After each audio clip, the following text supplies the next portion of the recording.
Hello and welcome to the CottageCutz YouTube channel. My name is Lynn, or LV Handcrafted, here on YouTube. And today I am crafting with the latest release from CottageCutz.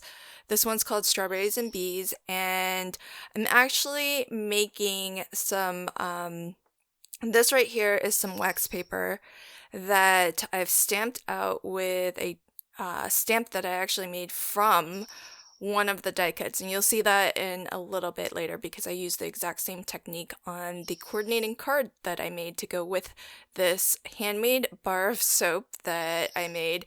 And I'm gonna create a really simple wrap to kind of make this a little bit more special than just, giving, because it's a handmade bar of soap, it doesn't actually have any packaging, so I have to kind of create my own little packaging.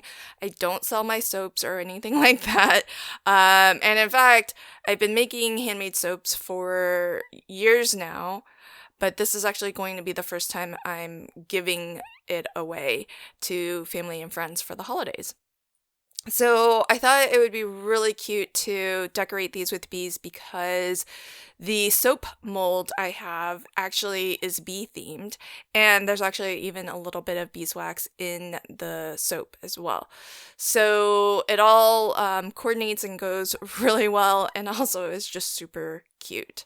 I've already die cut and assembled all of my pieces. So in the Honeybee, we get adorable little bees that you can kind of change up sort of what they're doing, how they're sitting, what they the expression on them a little bit, because even just tilting their head one way or the other can actually kind of create a different expression.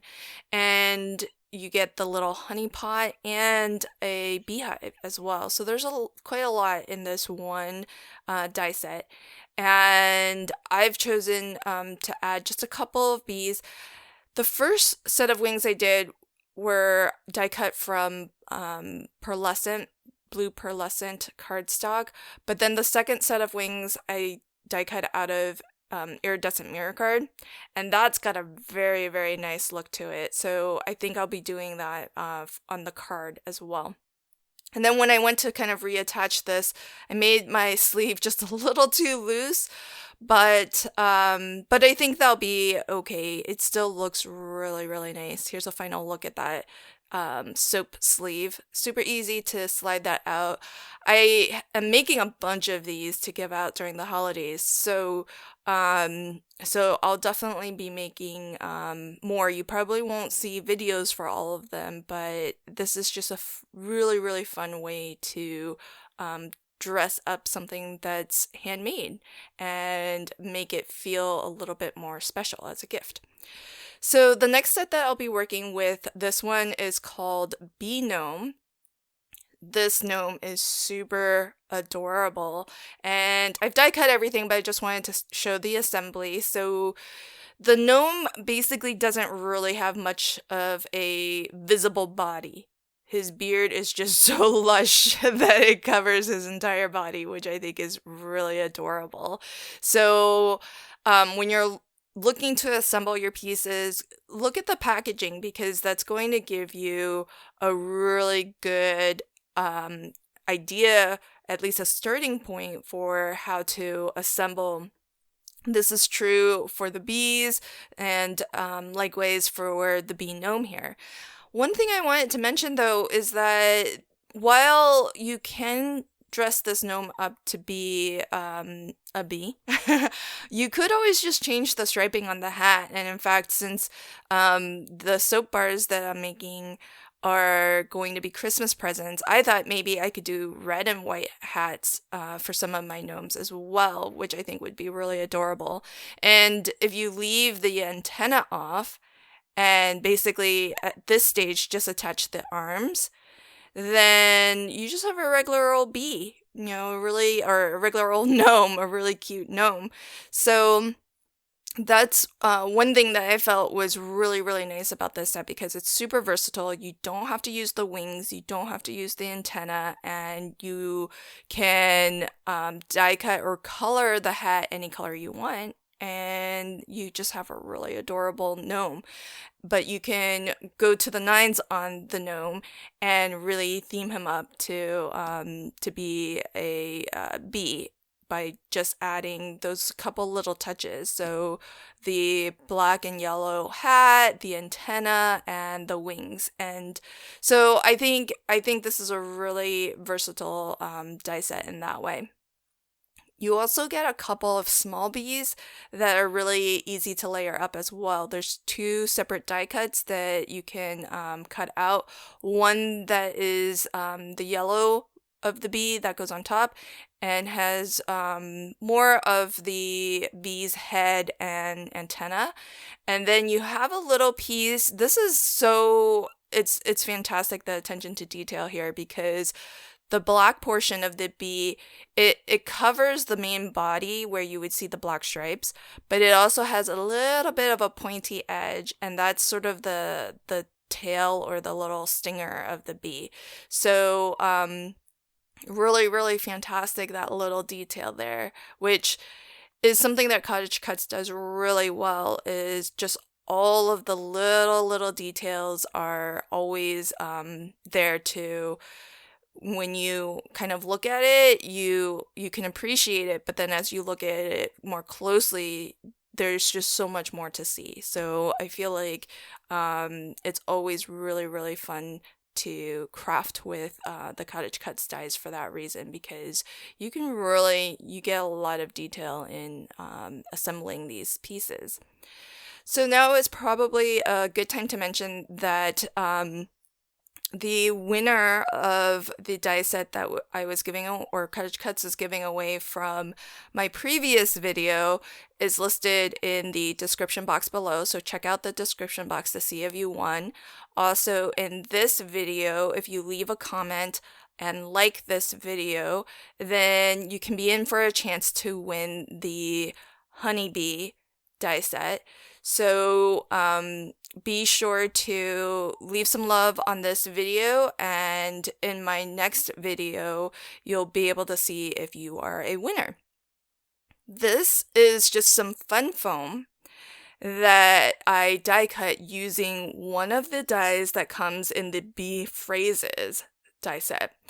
And so you can do this really with any die, really. Some dies are going to stamp better than others, but this is a really fun way to get a little bit more use out of your dies, maybe get a different use and look out of the dies. When I cut this out of my fun foam, well, when you use that die to cut from just regular paper, it's actually sort of just the outline of the hexagon. But when I die cut it out of fun foam, I actually left the inside of the hexagon attached. And it gives you a more solid stamped impression.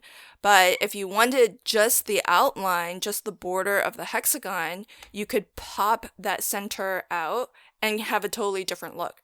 So there, in one die, not only can you use it as a die to add some layers and dimension to your card, but you can also die cut it out of fun foam, and then you can get 2 different stamp looks from it. You can get a more solid stamp if you leave all of that foam attached on the inside, or pop out that inner aperture and then just get a hexagon frame and more just that lacy kind of honeycomb effect. And as you can see, I kind of stamped out my own background. I stamped with yellow on top of yellow solid color cardstock to give a little bit more of a tone on tone look. And I did use a dye ink so that I could just stamp and not have to worry about smudges and smears, because dye ink generally dries very fast. And initially it may look a little darker, but once it actually has a chance to dry, it will fade back a little bit as it sort of soaks into your cardstock. You could also use a watermark ink like Versamark and that you can stamp with as well, and that would just darken whatever the natural color cardstock you have. So that's another way to get a more subtle sort of tone-on-tone look with your background stamping. So I did the same thing on my wax paper, except that I stamped white pigment ink onto my wax paper, and so that gave me a similar look as well. The Watermark ink won't really work on a wax paper because of that wax coating. The ink has nothing to kind of penetrate into, so that didn't sort of work quite as well, which is why I stamped with white pigment ink.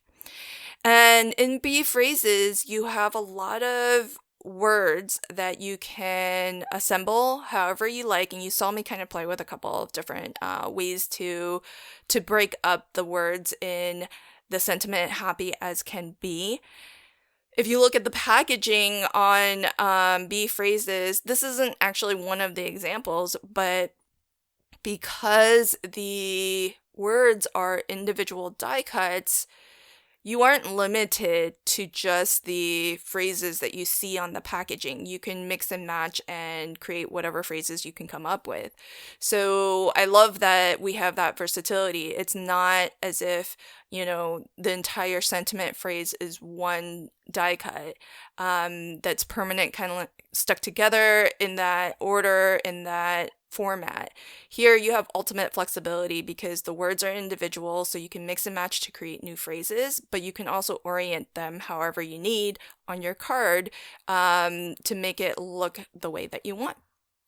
I hope that you enjoyed my projects today, and if you did, don't forget to like and leave a comment so that you can be in for a chance to win that adorable Honeybee die set. Thanks so much. Until next time, happy crafting and have a fantastic day. Bye.